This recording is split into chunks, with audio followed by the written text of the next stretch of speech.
She dated Gregory Peck in secret. Now we know the reason why.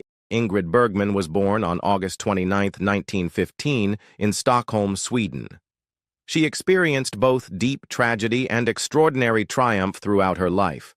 Losing her mother when she was only 3, and her father at the age of 13 left her orphaned at a young age.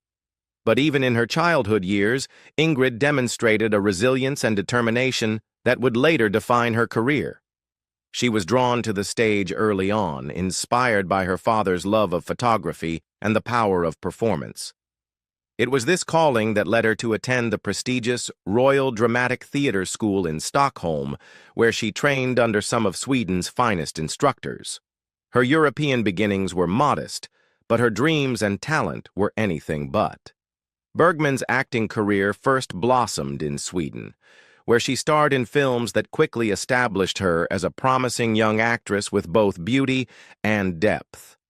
Unlike many screen stars of her era, she refused to be confined to glamorous, superficial roles. Instead, she sought out characters with emotional complexity, which allowed her to prove that her artistry went beyond her striking appearance. It was this commitment to authenticity that caught the attention of American producers. In 1939, she was invited to Hollywood to remake her Swedish hit Intermezzo in English, marking her American debut. Almost instantly, she captured the hearts of audiences and critics alike. What set her apart in Hollywood was her natural, understated style of acting, which stood in contrast to the more theatrical performances popular at the time. She became known not only for her ethereal beauty, but also for her truthfulness on screen, a quality that made her one of the most admired actresses of her generation. The 1940s became a golden decade for Bergman, as she took on roles that would etch her name into film history. Her performance in Casablanca, 1942, opposite Humphrey Bogart, remains one of cinema's most iconic pairings, with the film itself becoming a timeless classic. She later starred in Gaslight, 1944, which earned her the first of 3 Academy Awards, proving her range and depth as an actress. Other standout performances in Alfred Hitchcock's thrillers, Spellbound, 1945, and Notorious, 1946, further solidified her status as a leading lady with both mystery and grace. During this period, she became a symbol of Hollywood elegance, but also of international sophistication, embodying both glamour and emotional vulnerability in a way that audiences found irresistible. By the mid-1950s, Bergman staged one of the most remarkable comebacks in cinema history. Returning to Hollywood, she delivered a powerful performance in Anastasia, 1956, which earned her another Academy Award and restored her reputation as one of the great actresses of her time. From then on, she continued to balance international projects with American films, building a career that spanned continents, languages, and decades. Her versatility was unmatched, as she moved effortlessly from historical dramas to thrillers, from intimate character studies to grand epics. Later in life, she delivered a moving performance in Murder on the Orient Express, 1974, which earned her a 3rd Academy Award, proving that her artistry endured even as new generations of actresses emerged. One of her final triumphs was portraying the legendary Golda Meir in the television film A Woman Called Golda, 1982, for which she received both Emmy and Golden Globe Awards. Ingrid Bergman's personal life was often as dramatic and captivating as the film she starred in, and her 3 marriages reflected different phases of her life, career, and public image. Her first marriage was to Petter Aron Lindström, a Swedish dentist and later neurosurgeon whom she wed in 1937. At the time, Bergman was still in the early stages of her acting career in Sweden, and Lindström provided her with a sense of stability and normalcy in the midst of her rising fame. Together, they had a daughter, Pia Lindström, who was born in 1938. As Bergman's career expanded internationally and she moved into Hollywood films, her marriage to Lindström began to suffer from long separations, conflicting ambitions, and the overwhelming pressures of stardom. By the late 1940s, their relationship was deeply strained, and their differences became more apparent when Bergman began working abroad for long periods. Their marriage ultimately ended in divorce in 1950, a separation that coincided with one of the most controversial chapters of Bergman's personal life. Almost immediately after her divorce from Lindström, Bergman married Roberto Rossellini, the Italian film director with whom she had begun a highly publicized affair. Their relationship became a global scandal, largely because Bergman was not only married at the time, but also because she became pregnant before her divorce from Lindström was finalized. In conservative post-war America, this was considered shocking behavior, and Bergman faced harsh criticism, even being denounced on the floor of the U.S. Senate as a powerful influence for evil. Despite the backlash, Bergman and Rossellini married in 1950, embarking on both a professional and personal partnership. She starred in several of his films, including Stromboli, 1950, Europe 51, 1952, and Journey to Italy, 1954, which became landmarks of Italian neo-realism. The couple had 3 children together, son Renato, Roberto, Ronaldo, Giusto Giuseppe, Robin, and twin daughters, Isabella and Isotta, born in 1952. Their marriage, however, was often tumultuous.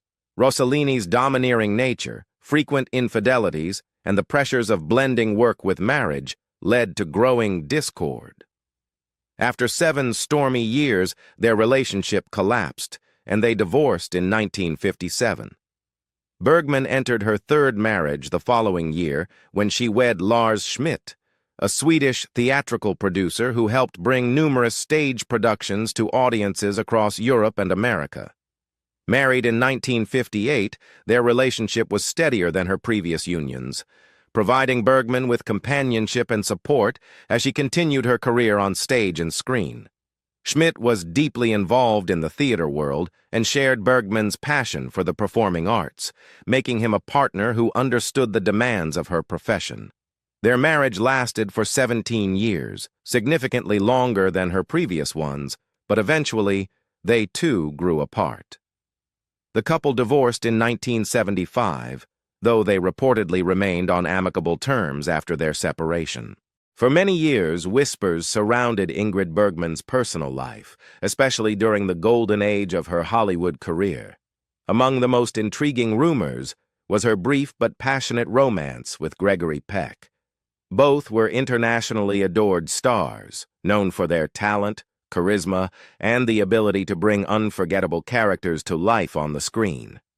Yet, what most people did not know at the time was that Ingrid and Gregory shared a secret relationship that was deliberately kept hidden from the public eye.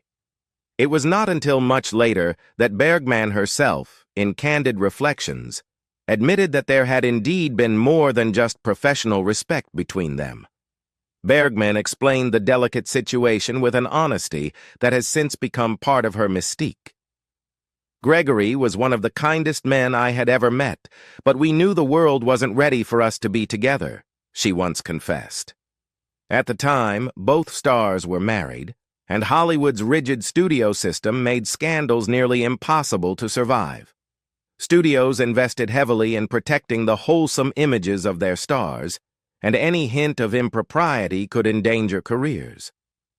It was not a time when you could live openly. If the press had known, the consequences would have been terrible, she said. This simple but powerful statement reveals the weight of secrecy they had to carry while balancing their careers and reputations. The chemistry between Bergman and Peck first sparked during the filming of Spellbound, 1945, directed by Alfred Hitchcock. Their roles demanded an intimacy that blurred the line between acting and reality. We were drawn to each other in ways that felt completely natural, Bergman recalled. Sometimes the screen reflects what is happening in life, and with Gregory, the connection was undeniable. Their performances radiated authenticity, which audiences sensed, but only the two of them knew how much of that passion came from real emotion. Both Bergman and Peck were caught between duty and desire. Peck had a wife, Greta Kukkonen, whom he had married in 1942, and Bergman was married to Petter Lindström, with whom she had a young daughter, Pia. Their private lives created barriers that neither was prepared to destroy, despite the deep feelings they shared. Bergman later admitted, "There are moments in life when your heart wants to leap, but your conscience holds you back. Gregory and I made a choice, not because we didn't care, but because we cared too much about the consequences." This revelation shows how their affair was less about reckless passion and more about restrained longing, defined by the era's moral codes and personal responsibilities. The secrecy added an almost tragic beauty to their relationship. They would steal quiet moments on set, exchanging glances and conversations that carried more weight than words. "We laughed a lot together. Sometimes laughter was the only way to hide what we truly felt," Bergman said.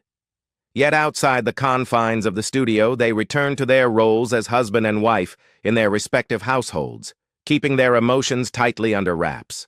Looking back, Bergman reflected on how fleeting yet unforgettable that chapter of her life was. "Gregory will always have a special place in my heart," she confessed years later. "We could not continue, and perhaps that was for the best, but those days were filled with tenderness that I will never forget." Her words suggest a mix of wistfulness and acceptance, recognizing both the impossibility of their situation and the beauty of what they briefly shared. The secrecy surrounding their romance reveals much about Hollywood in the 1940s. Stars were expected to maintain images of perfection, and private desires often had to be buried beneath layers of control. For Bergman, who later faced scandal during her relationship with Italian director Roberto Rossellini, the hidden affair with Peck foreshadowed the struggles she would endure when choosing love over reputation. Yet in the case of Peck, the affair remained a quiet memory, locked away until she allowed a glimpse of truth to emerge.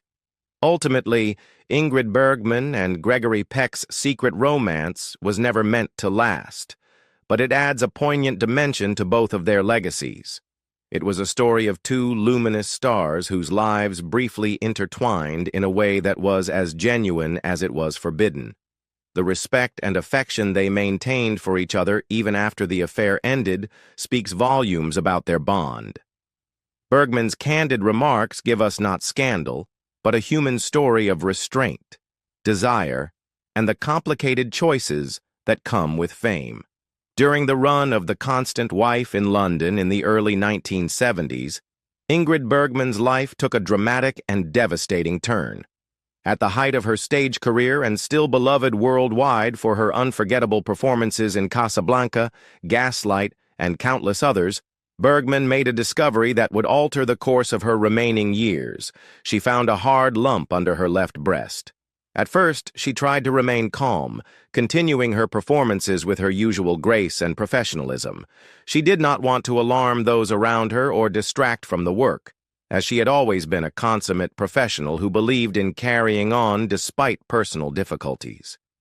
Yet she knew in her heart that the lump was not to be ignored. On the 15th of June, 1974, she entered a London clinic where the lump was surgically removed. For many of her admirers, the idea of their screen idol enduring such a serious medical procedure would have been unthinkable, but Bergman faced it with quiet courage, refusing to let her illness dictate her every move. Her ordeal, however, was far from over. While working on Ingmar Bergman's Autumn Sonata, the intense, emotionally grueling film that paired her with Liv Ullmann and gave the world one of her finest performances, she discovered yet another lump. This discovery was particularly poignant because Autumn Sonata dealt with themes of aging, mortality, and strained family relationships, issues that Bergman herself was confronting in her private life. Despite the physical and emotional toll, she flew back to London once again to undergo surgery. These were not easy years. The repeated battles with her illness were exhausting, but Ingrid Bergman refused to let cancer silence her artistry. Almost immediately afterward, she began rehearsals for the play Waters of the Moon in 1978. To many, it seemed remarkable that after so much pain and surgery, she was still able to bring her magnetism to the stage, but Bergman always saw acting as her calling. She once said that stepping onto the stage gave her strength, as if the spotlight itself could push back the darkness gathering in her private life. Despite the relentless progression of her disease, Bergman continued to take on challenging work. In 1981, when offered the opportunity to play Golda Meir, the former Prime Minister of Israel, she did not hesitate.